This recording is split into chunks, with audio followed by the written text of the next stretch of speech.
This is Bonjour Chai, the Tedious B edition. I'm Avi Feingold, and I'm here with Phoebe Maltzbovy and special guest Andrew Koss. We are your Frozen Chosen. On today's show, we talk about Andrew's extensive article about Jewish studies and its role in universities today.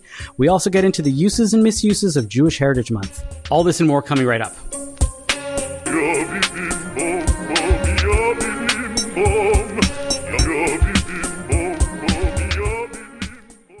So, Phoebe, things are good? Happy Jewish Heritage Month. How's it going for you? Avi, do you have a lot of stuff going for Jewish Heritage Month? Aside from the things that are already built into the Jewish Heritage Month calendar, like Yom HaShoah and Yom HaZikaron and Yom HaAtzmaut, all the various Yoms, no, not really. So, Andrew, would you like to introduce yourself and then tell us your plans for Jewish Heritage Month? Well, my name is Andrew Koss. I'm really delighted to be here, and thank you guys so much for having me on. Thank you for joining us. I am currently the senior editor of an online Jewish magazine called Mosaic. I have to make my plug. I'm contractually obligated. It's mosaicmagazine.com. You can go there, you can subscribe. Even without paying for a subscription, you can get an email from me 5 days a week every morning in your inbox, which is probably way too much cost for anyone. But I still recommend it. But at a low cost. At a low cost, yes. So Jewish Heritage Month, though, we're going to talk about academia soon, but first we're going to talk about Jewish Heritage Month. Do you have that in the States? We do. I don't know. We have something like it, and I actually am poorly prepared because I pay so little attention to these things that I don't know. But that's actually kind of our point. So yes. Something that I have wondered about for a while, and maybe Avi can also elucidate in his rabbinic capacities, is Judaism has holidays. This exists. There are Jewish holidays. What is the function of Jewish Heritage Month? Because you could say like Pride Month for the LGBTQ and so forth community. There are not like holidays for being gay. There is Pride. Well, right? One could argue that Pride, the anniversary of the Stonewall riot, became a holiday within the LGBT community, and around which Pride was built, right? Pride Month. The same thing happened. Yes. Black History Week goes all the way back to 1926, and the reason why they picked that week in February, and by extension then eventually the whole month, was that it was around the same birthday as Abraham Lincoln and Frederick Douglass.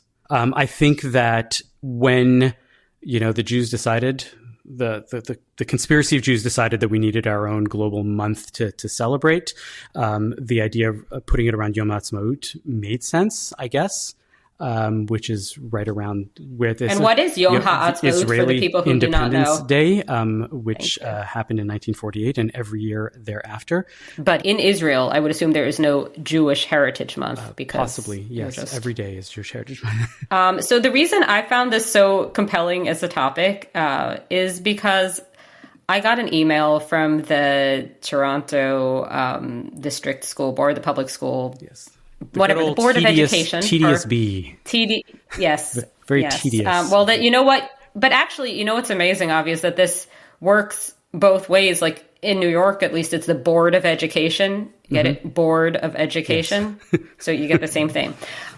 So I got this email, and it linked to the stuff about Jewish Heritage Month, and I'm just going to read from it. Okay, this year, the Jewish Heritage Committee is focusing on students in kindergarten to grade 3 using the book The Mouse Who Danced the Hora by Pamela Meyer to teach our youngest students about diversity and equity through Jewish wedding traditions and learning to dance the hora. So the reason I am obsessed with this is this diversity and equity through Jewish wedding traditions, because the phrase word salad comes to mind. What does that mean? So I need this parsed by experts. Can you two be the experts who parse this for me? What is diversity and equity through Jewish wedding traditions? I having not read the book, I can't actually really have an educated opinion about it. But I guess, I don't know. You have kids. Kids love weddings, and maybe this is a way to be... No, but where is the diversity and equity enter? Diversity maybe, but where is equity? Who's getting married here? Is it a mouse? Maybe they're getting married to a duck. And okay, and that's where diversity is. But equity, how does equity relate to Jewish weddings? I cannot figure this out. Andrew, I'm throwing it to you. So I have a kind of simple explanation for this. Okay. which is that there's a Black Heritage Month or an African American Heritage Month. Well, probably not in Canada. There is, yes. It wouldn't be called no, it wouldn't be called African American in Canada, is what I'm saying. Yes. Though Canada, I'm always told that Canada is part of North America too. I think North America. By my Canadian friends. Yes. And I just double checked. May really is also Jewish Heritage Month in America. But once we have that, then at some point somebody decided to have Hispanic Heritage Month. And I'm just making up the chronology as we go. And then we have Pride Month. Some Jews somewhere said, we should get in on this too, and have Jewish Heritage Month. I don't know if there's like an Italian American Heritage Month. There's everything. So there's everything. I researched this for the Hedgehog Review once about awareness weeks and so forth. Everybody has them. There's awareness week for every slight issue, every group of people. Everybody has some sort of awareness something. It is. I looked this up too. All encompassing. This week. Yes. I'm going to give you the rundown that I see here, and I believe that there's much more. So January is Tamil Heritage Month. February is Black History Month. March is Bangladeshi Heritage Month. April is Sikh Heritage Month. May is both Asian Heritage Month, South Asian Heritage Month, Dutch Heritage Month, and Jewish Heritage Month. June is National Indigenous Heritage Month, Italian Heritage Month, Portuguese Heritage Month, Filipino Heritage Month. Then we skip to October. Women's History Month, Islamic Heritage Month, Hispanic Heritage Month, and then November is Hindu Heritage Month, and Albanian and Lebanese Heritage Months also. Take that. I was wondering specifically if there was an Albanian That's the one month. that got me thinking about it, because I had seen Saturday Night Live and Dua Lipa was hosting. It was like, Albanian. There's probably no Albanian Heritage Month. And then turns out that there is. So I guess my question really about this, and what I find kind of interesting about this, is if Judaism has holidays already, what is the additional function of a heritage month? Is it just a different thing? Because you often get this comes up a lot about there are jokes about this, about and during Pride. I don't know if you're familiar with this, where if some group is in any way maligned, or somebody from a group is in any way maligned, if there's a hate crime or something like that, it's supposed to be particularly bad if it happens on that group's holidays, but also during the awareness month, as if it's bad enough that something bad has happened, but if it happens, can you imagine such and such happening during Jewish Heritage Month? Refusing to bake a cake for two men, right? During Pride. During Pride.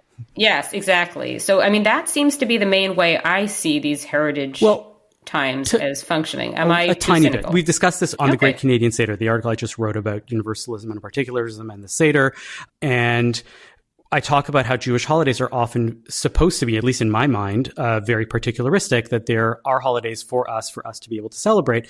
Heritage months are, in theory, the universalist approach, where we go into the world and we say, this is what we do, this is our culture, this is where our awareness, here. We exist.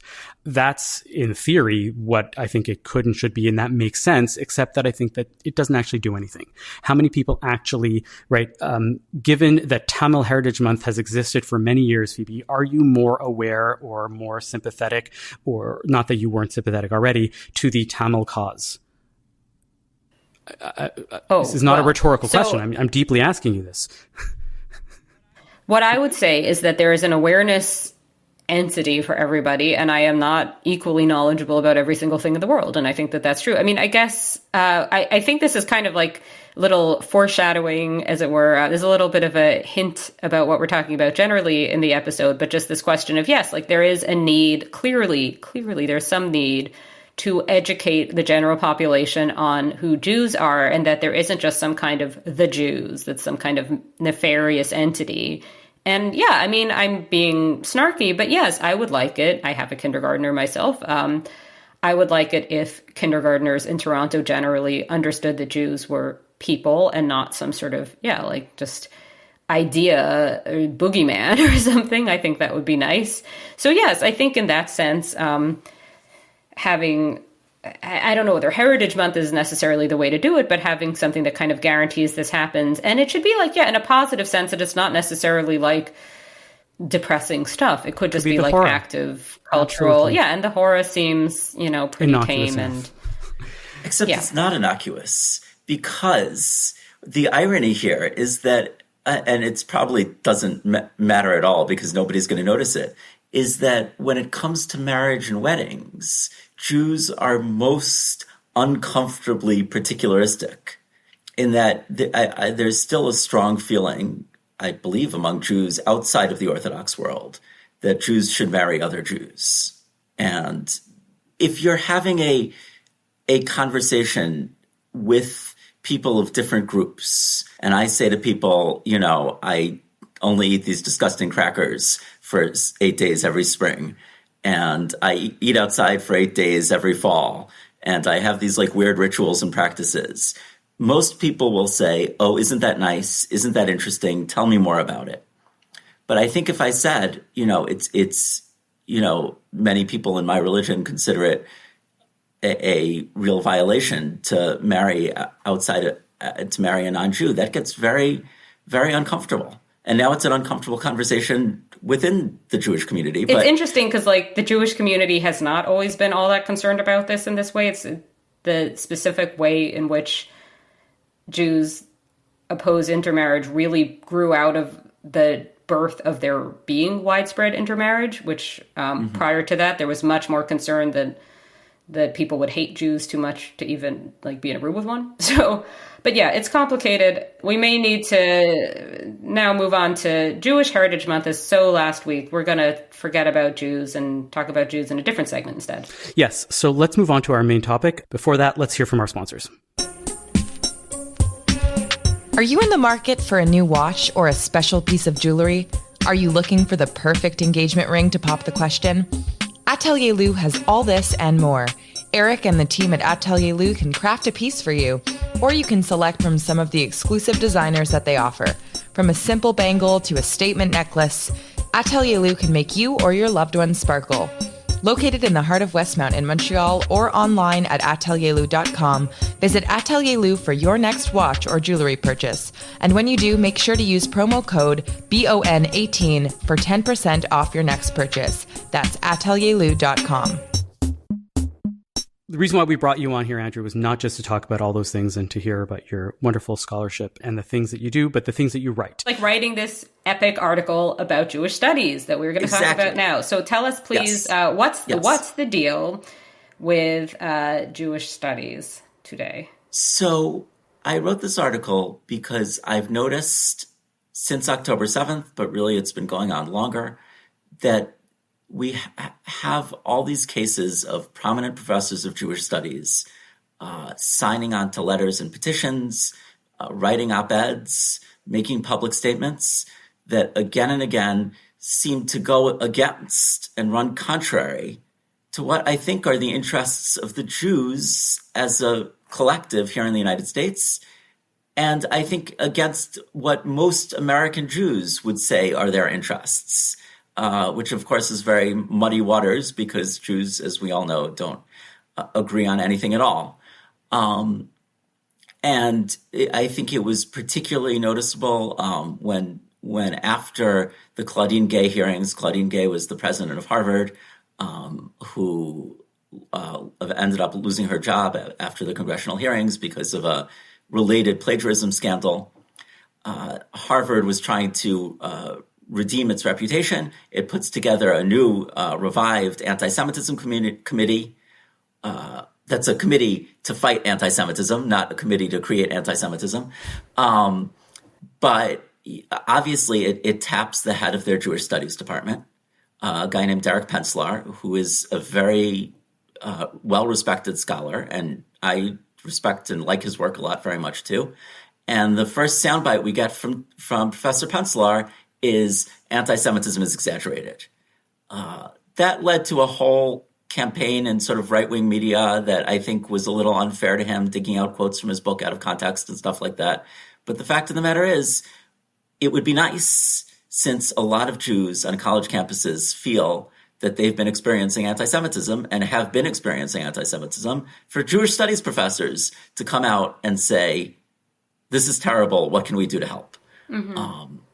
And instead, so many of them have been doing the opposite, or they've been silent. And I, in my very long article, looking at different trends in the field of Jewish studies going back to the 1990s, have detected this pattern that what I boiled it down to is that these professors are using their knowledge of Judaism and Jewish history as a cudgel to beat the Jews. So it's interesting. So your title, Jewish Studies Against the Jews, it gets right to it. And I'm also thinking about, there is also like a long history actually of this. I'm thinking about somebody I studied in grad school who's this, he was from a French Jewish family that converted largely to Catholicism. And he used his expertise about the Jews to sort of warn off, like, look at these awful people. I don't think that analogizes to exactly what's happening today, but I do think that there is definitely no implication that just because somebody knows a lot about Jewish matters, that they are sympathetic. I think it's complicated. But I wanted to just, before we talk about your article and the specifics and so forth, to just kind of step back and look at academia today, because there's a big, conversation about, is academia politically representative of the broader population? And clearly, no, right? Like where professors, as I understand it, seem to range from kind of center left to far left, whereas the general population has all the different ideologies. And I'm wondering, is some of what we're seeing just sort of that Jewish studies is in academia, like academic Jewish studies? So we're talking specifically, when we say Jewish studies in the context of this podcast, we mean like an academic area, it's an interdisciplinary area, Jewish studies. But we're talking about that and not like, Talmud scholarship, right? So is it just that are Jewish studies professors just basically like further to the left than the average Jew? Is that kind of some of what's going on here? Definitely. I think it's a lot of what's going on. It's probably the most important thing that's going on. I think most of these problems are downstream from the general problems of academia. And look, academia is never going to be representative politically of the general population. But what makes it much worse is that, as you just said, we have a range from the kind of moderate left among academics to the far left. But the professors who are most likely to speak out and to write articles, politically charged articles in the New York Review of Books, which is the publication that is like, it's like crack for academics. It's much too left-wing for me, but I still love reading the New York Review of Books.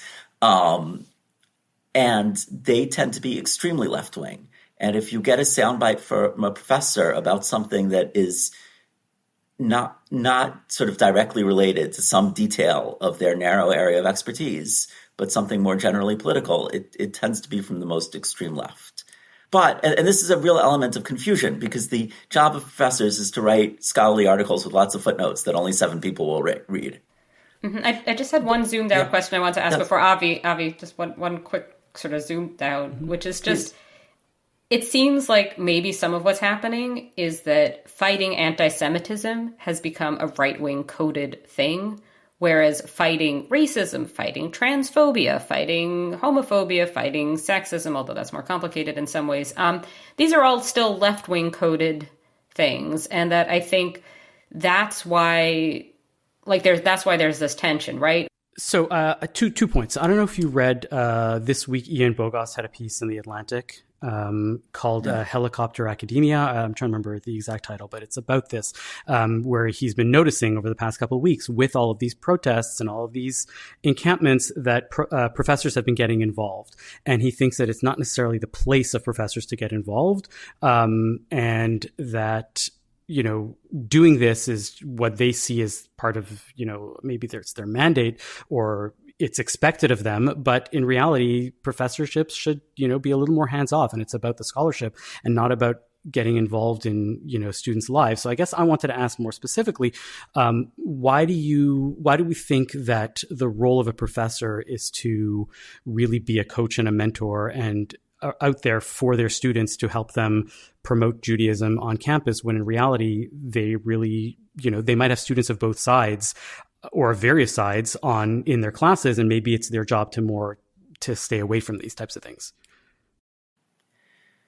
So I myself am conflicted about this question. I was part of a conversation yesterday afternoon with a few other professors who all I think were likewise conflicted. So whatever I say now, I'm not 100% certain of. But I will say, first of all, I think professors should be only minimally engaged in political things.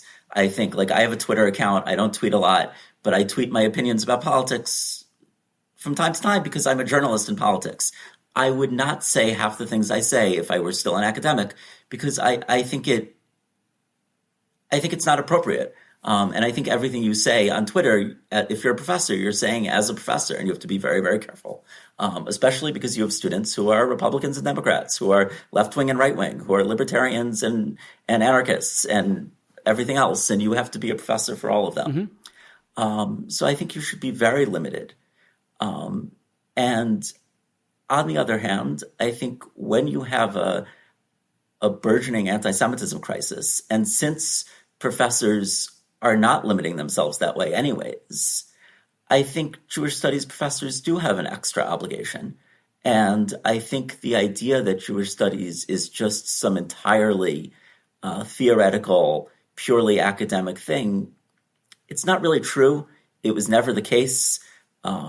It's always been the case, and I argued this in my article, that Jewish studies academics have always had some kind of agenda for the Jews.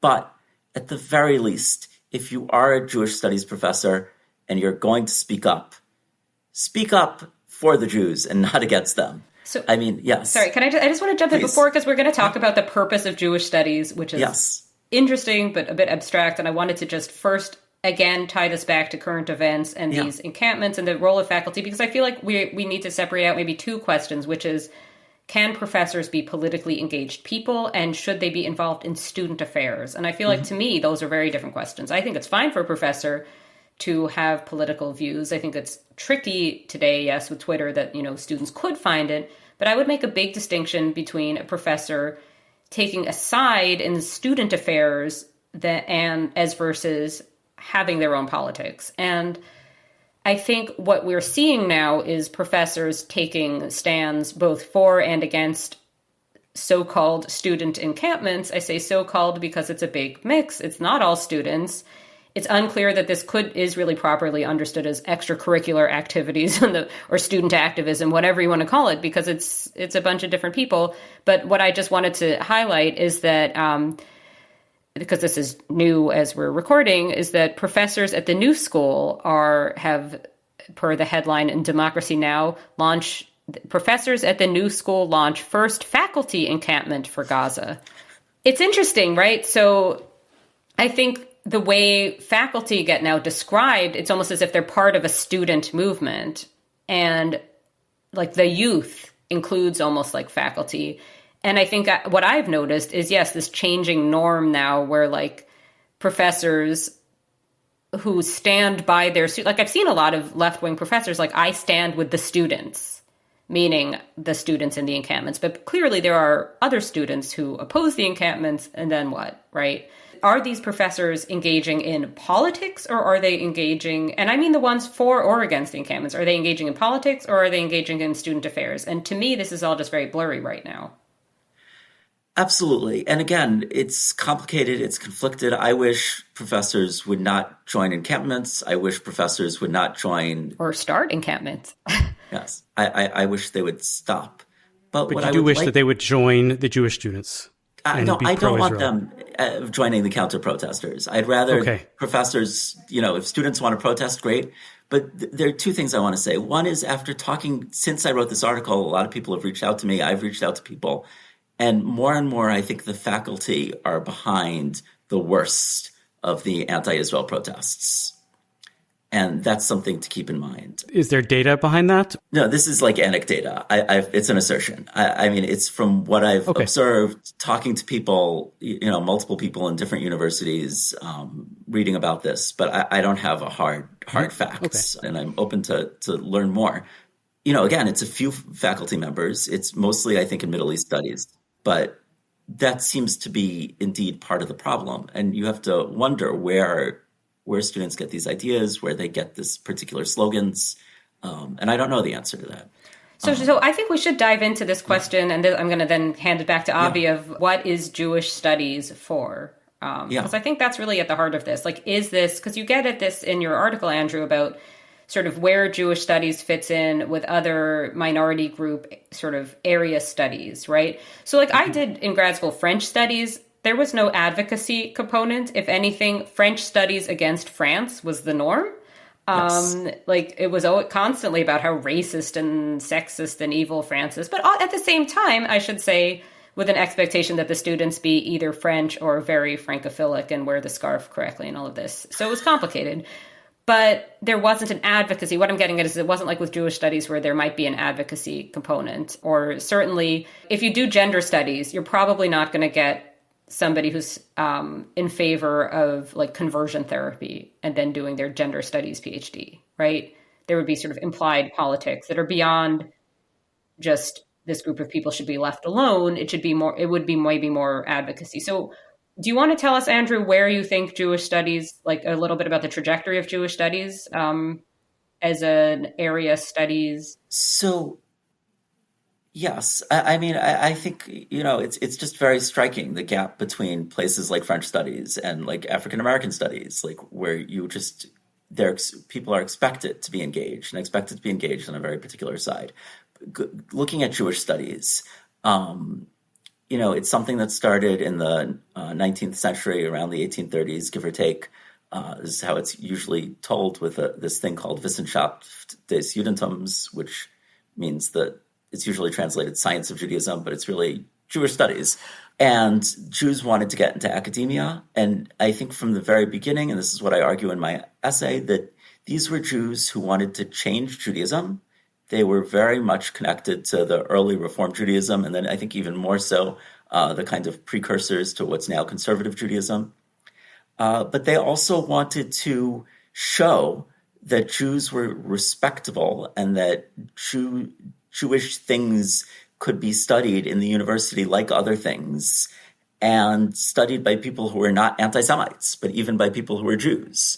So that alone is a kind of advocacy in a sense. Except that, as you're just pointing out, already in the early stages, there's moments where those people are highly critical of Judaism as they see it. Yes. In a way of changing it, but it's not about necessarily saying that they're rah-rah on everything that Judaism has. Absolutely. Right? The very nature of the science of Judaism is to say, we're going to be critical. Absolutely. But they're also very much engaged in fighting anti-Semitism. Heinrich Gratz, who's probably the greatest of all these figures, or one of the greatest, is besides his role in the sort of prehistory of conservative Judaism, he is actively attacking anti-Semites in the academy and criticizing their work and bringing his scholarship to bear against it. And there were a lot of anti-Semites in German universities who were professors of Semitic studies and said, we're having this debate about whether or not Jews should have equal rights. And trust me, I know all about the Jews. I speak Hebrew and Aramaic and Syriac and Arabic and 17 other languages, and Jews are all bad. That's a little simplistic, but not that simplistic.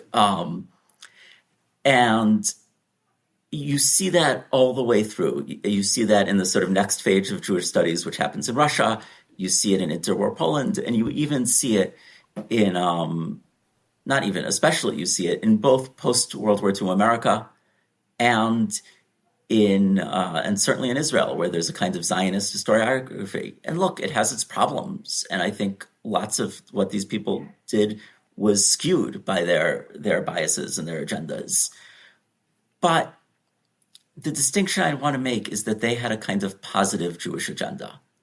If they were going to write an op-ed or say something about current events, it wouldn't be to say, the Jews are the problem here, or anti-Semitism isn't so bad, or stuff like that. Go ahead, Phoebe. Could I just jump in about the Zionist historiography part? Because that actually, please, yes. I literally have something about that in my notes. I'm like, okay, yes, this is the moment. So you talk about kind of these different rifts and key points and so forth in your article, and you talk about like 2016-ish, for lack of a better term, wokeness, whatever you want to call it, that kind of moment. But I'm thinking back a bit earlier to a rift that I remember studying about when I was in grad school, and this would have been that I would have been studying this in around 2008. So this was pre any of that. Between someone like the late Canadian historian Michael Maris, talking about, which would have been, I guess, considered Zionist historiography, although not from Israel, sort of wishing Jews had more of a national consciousness, like 19th century French Jews, around the time of the Dreyfus Affair, as opposed to a different school of thought among Jewish studies historians that was more sort of like the vibrant diaspora school of thought.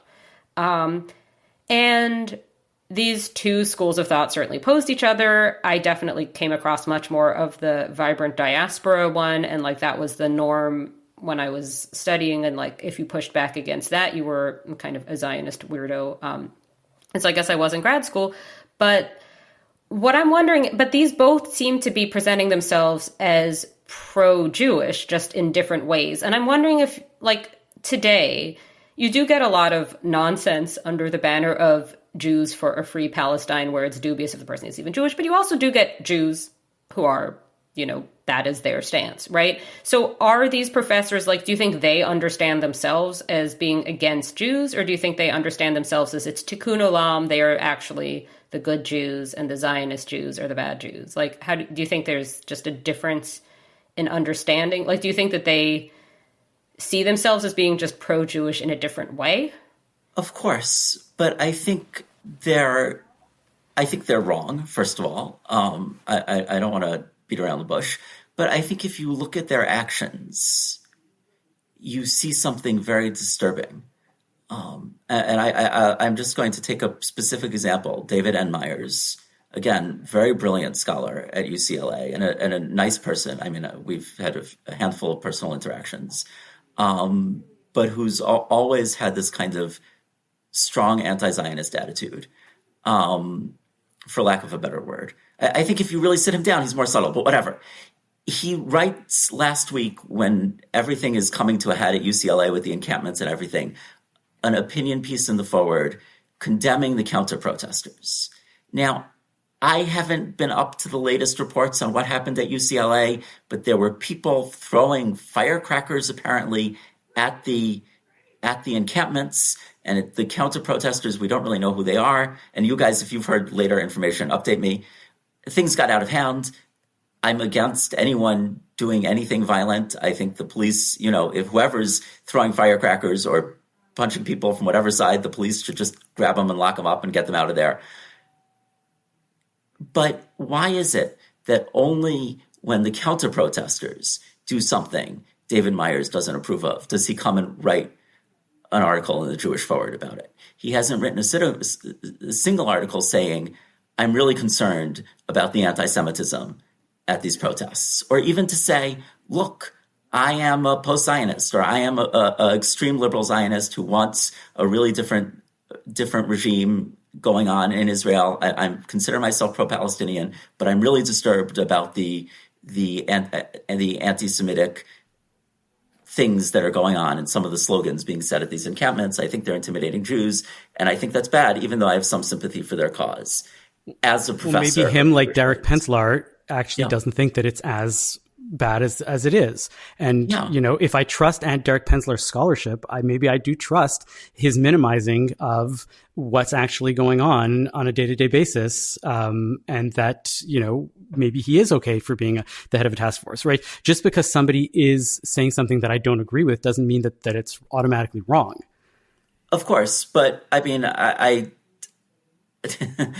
disagree with him because I think he's wrong. But why do you disagree with him on the merits, or do you just disagree with him because you think that more people should be anti-Semit, should be fighting anti-Semitism? Both. I disagree with him on the merits, but again, why only make public statements, if you're going to make public statements at all, that are sort of going against our own interests? I'm going to have to zoom out because I think I have an answer here, which is I think that it does come back to this political alignments question. I know I'm going to be like sort of boringly harping on this, but like, if Jewish studies is something like masculinity studies, whiteness studies, these things exist. I am writing a book about heterosexuality right now and about female heterosexuality specifically. And this comes up. Am I writing about a privileged group or an oppressed group? Straight women, who's to say? But the point is, Jewish studies is definitely in this category where it sort of historically would be sort of understood as an oppressed group's studies. But if you have, if on the left, generally in the mainstream left, Jews are understood to be the oppressor more than the oppressed, what do you do? Like, where does it all fall? So I don't think we're even having necessarily the right conversation about how concerned to be about anti-Semitism, because this is beyond just, it's a big deal, it's not a big deal. This is also this question of, is it that, like, talking about reverse racism? You know what I mean? And I think there are people on the left. I'm not wondering, me, Phoebe, if it's like reverse racism, but I'm thinking that there are people on the left who do wonder that. And I wouldn't necessarily say that the Jewish left would think differently. Yeah, I mean, I think that analysis is really spot on. And I think so much of this, again, is kind of downstream from the problems of the university and, look, the problems of the extreme left, the problems of wokeness and everything that falls under that rubric. I mean, it's a problematic word for all kinds of reasons, but whatever you want to call it, it's a, and this in some ways goes back to the Jewish Heritage Month conversation, right? We want to highlight and encourage all these minorities, but we're also ultimately saying that some groups are going to be encouraged and some groups aren't. And everyone wants part of the pie of, like, being a minority, of being a disadvantaged group. The Albanian Americans want it. The Italian Americans want it. And this is why we have Jewish Heritage Month, because Jews want to be part of it. But, there's no white Canadian Heritage Month. And I think if there were a white Canadian Heritage Month, it would be kind of creepy. I bet you guys would agree. But where does that leave somebody? Like, look, if I saw on Twitter somebody say, "Why isn't there Irish?" I mean, there could be like anything. I think Albanians are, for all intents and purposes, white. Let's be honest, as are many of the groups that are in there. Italians are essentially white, right? Yes. So they are heritage months for groups, and just because they're minorities doesn't mean that we don't celebrate their heritage. Absolutely. Let's be careful. Let's be careful here. Again, right? I don't think there should be a White Heritage Month. I think it's a terrible idea. You are on the record as saying that you do not think that. So we are not. Yeah. So, but I wanted to move on to we both had things to say about the Stephen Cohen part, but we had different thoughts. Avi, yes, I want to hear. Do you want to take it away first? So my first issue is that the thing that you don't like about a lot of what you say in Jewish studies is that people keep bringing in all of these other things and make them part of Jewish studies, and that's a problem, and Jewish studies should be the core Jewishness. But the very essence of what Jewish studies is exactly that. As you said at the beginning of Wissenschaft, right? It was the idea that we can take these literary understandings and biblical science at the time, and we can apply it to Judaism. Jewish studies is essentially all about having outside influences and bringing in Jewish studies. And you seem to really like what Stephen Cohen was doing, but essentially what he's doing is taking an outside topic, right, demography and sociology, and making it a Jewish thing and saying this is part of what Judaism is. So why is Stephen Cohen allowed to do that, but other people not allowed to do that?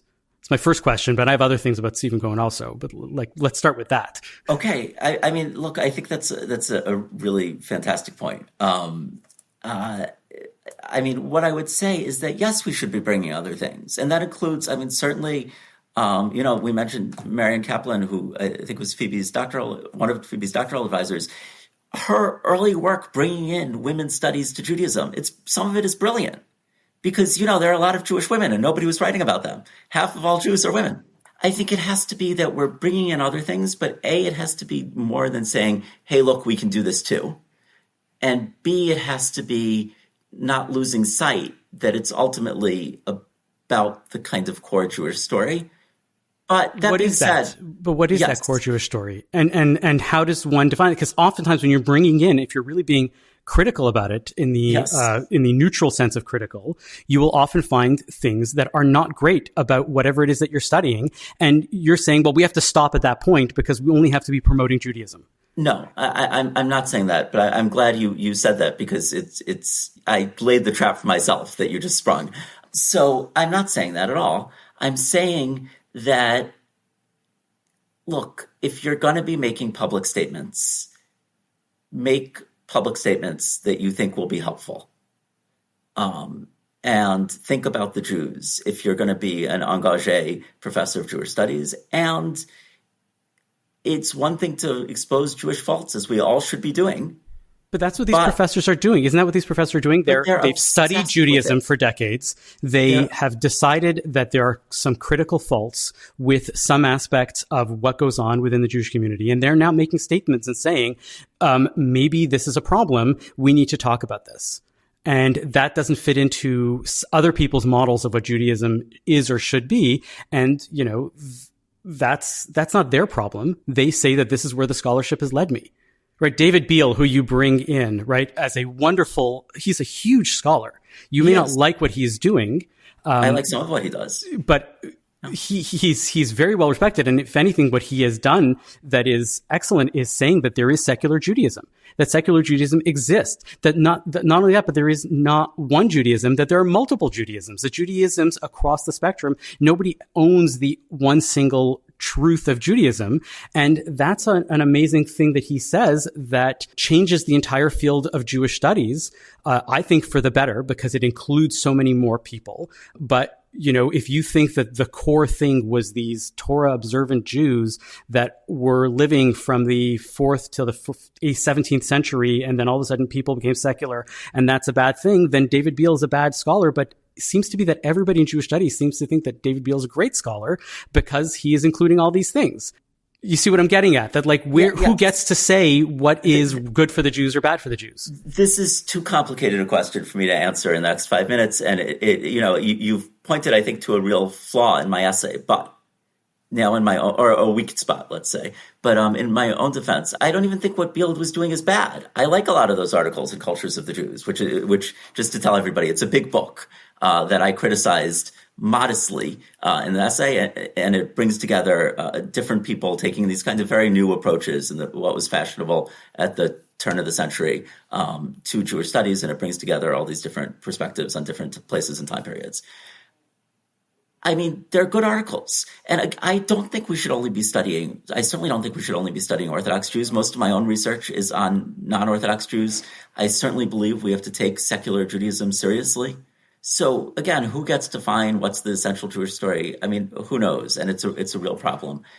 But again, some of this stuff is getting creepy. And if I could just give one example, there's a panel at the last Association of Jewish Studies conference, which is the big academic shindig that they have every year in the U.S., where he's talking about Jewish settler colonialism in the American West. So fine, the American people in the American West are Jews in the American West are Jews too. They are in a sense settler colonialists. They prop some of the American colonization in the West and what was happened to the Native Americans. Lots of bad stuff happened. I'm sure Jews are involved, but the way these things are phrased, and you have to look in my article to see the quotes and stuff. It looks like when you think of Jewish settler colonizers, what do you think of?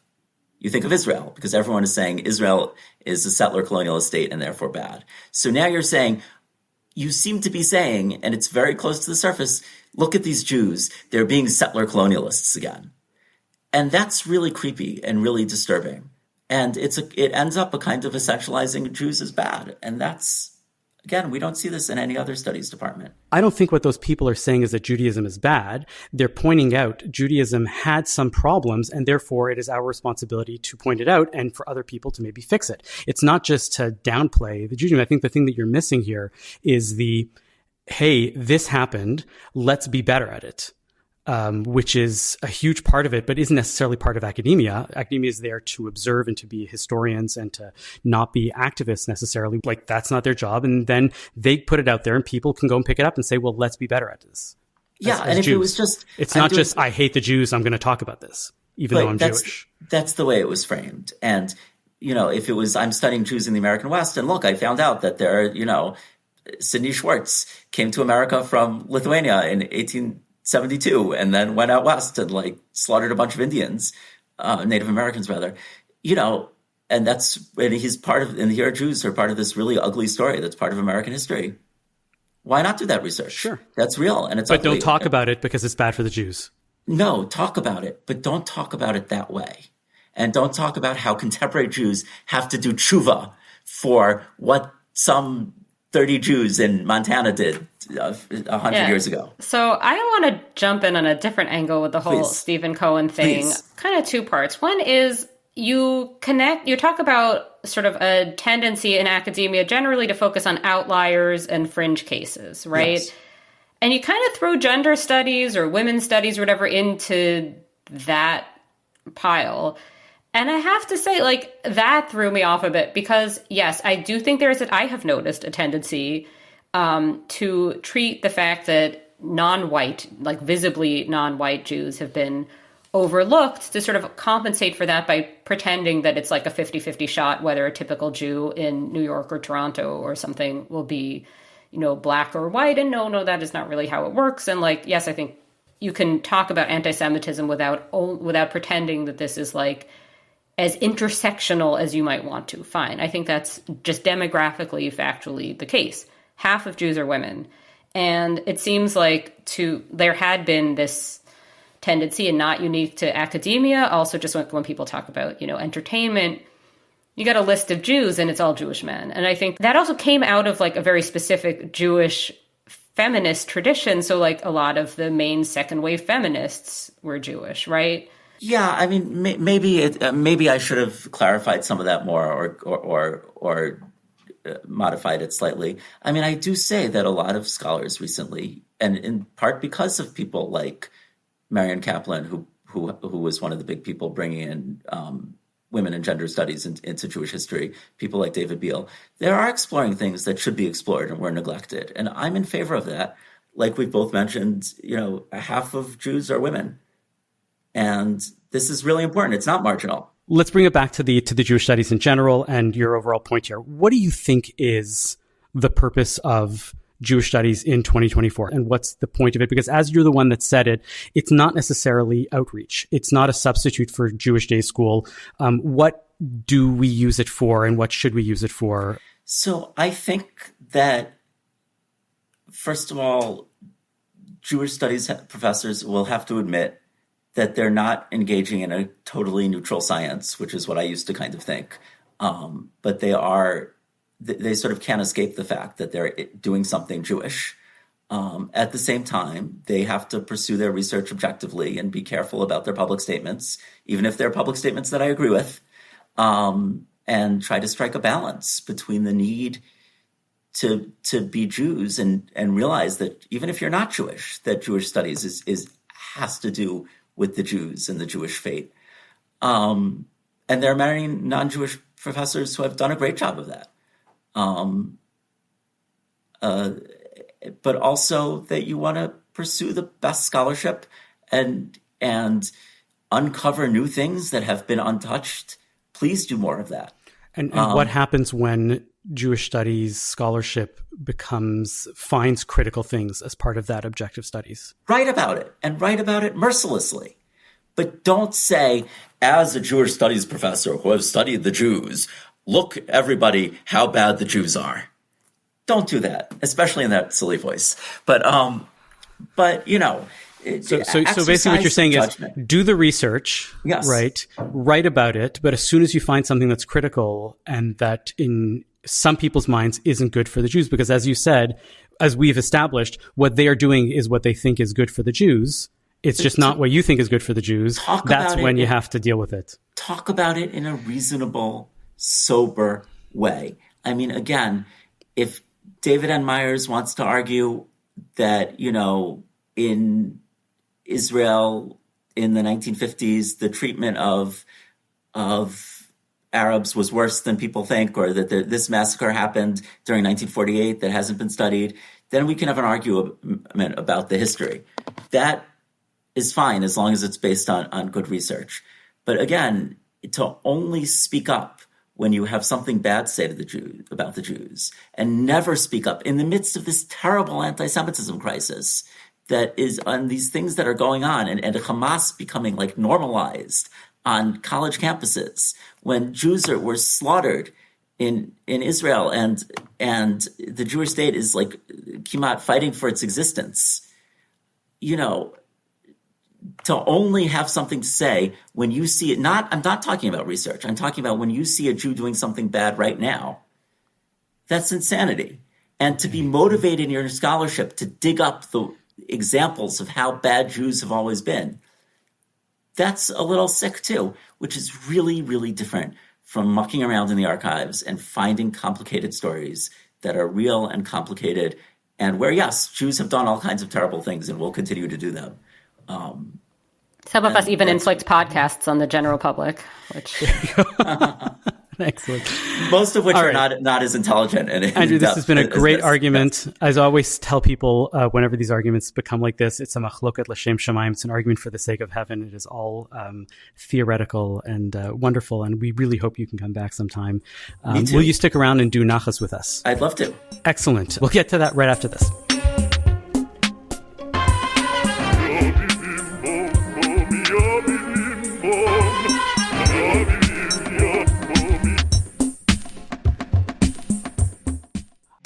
I can't date women right now because I'm too busy calling myself a piece of shit. I had a dysfunctional Jewish mother and I had a dysfunctional Native mother. I had 25 full years of utter struggle and failure. I started to realize the absurdity of my inability to let go of this monster of guilt. Sounds like fun, doesn't it? Hi, I'm Ralph Benrig. I'm the host of Not That Kind of Rabbi, where we look at people's spiritual journeys and take a little time for their self-reflection, and maybe yours. You can get it all at the cjn.ca/NTKR, or wherever you get your podcasts.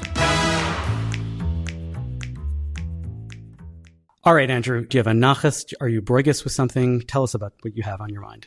So the two very obvious things, but I have a lot of nachas from these students at Columbia who signed this open letter. You can find it online. It's, I think, 1,200 Jewish students who got together, and the letter, I think, is called Yes in Our Name, saying, like, we have all kinds of different political opinions, but there have been, all this stuff is happening on campus. And look, we're all Zionists. We believe Zionism is core to the Jewish story, and we're proud to be Zionists and proud to be connected with Israel. And this is how a lot of Jews feel. And even though we have different opinions about Netanyahu and the war and blah, blah, blah, this is what we all agree on. And I'm really proud of them. It's brave and it's necessary. Phoebe, what do you have for us this week? I'm going to be very normcore, and I'm going to have to nachas Jerry Seinfeld. I'm going to be corny and nachas Jerry Seinfeld. I watched Seinfeld, many, many, many times, to the point that I could, recite the entire series now. I won't. You mean to say you did Jewish studies? Exactly right, yes. This side note that's pertinent is that there was some post going viral from somebody saying sort of a "some of my best friends are Jews" kind of thing, except he was saying that his favorite show was Seinfeld, and then he had something that he likes bagels and locks, and spelled locks like a door lock, but he also hates Jews or whatever. Jerry Seinfeld is, standing up for the Jews these days, which is a little unexpected, perhaps, for if you watched Seinfeld, you may be familiar with how the great pains it takes to sort of universalize the particular, and that it's never going to be too Jewish, right? There are little Jewish moments, but there are all these characters who are so obviously Jewish and then treated as if they're not, either by omission or, in the most egregious case, Elaine Benez, who supposedly has Shik's appeal, which I don't even know where to begin. I have found this, I don't know that I'm nachasing anything particular that he has said or done, but it's just I'm nachasing this twist in the narrative, twist in the story that I was not seeing coming, that Jerry Seinfeld would become sort of his Jewish identity, putting it to the fore like this. Avi, what have you got this week? I have the artist Shoshka, who is also known as Zev Engelmeyer. I don't know if you heard about him or read about him. He's had some profiles recently. He is this really interesting artist who was doing all his performance art in this interesting costume, dressed as a naked woman during all of the protests before the war, like last year. And then since then has been doing these really beautiful paintings, like very, not photographic, but like really realist paintings, surrealist paintings, of one a day, from different stories that people have written into him about their family member that's a hostage or somebody else, something about the situation. And they're full of joy. They're full of light, even when they're a little bit dark. Read about him. He's got a fascinating life, and you should check him out. Andrew, this has been a great episode. Thank you for being part of this. Thank you guys so much. This was really, it was really great. And I just, loved all the questions you asked, and it was really just fantastic. I really appreciate it. Thank you for listening to Bonjour Chai for the week ending May 11th, Shabbat Parashat Kedoshim. The show is produced by Michael Freeman and edited by Zach Hoffman. The executive producer for CJN Podcast is Michael Freeman. Our music is by So-Called.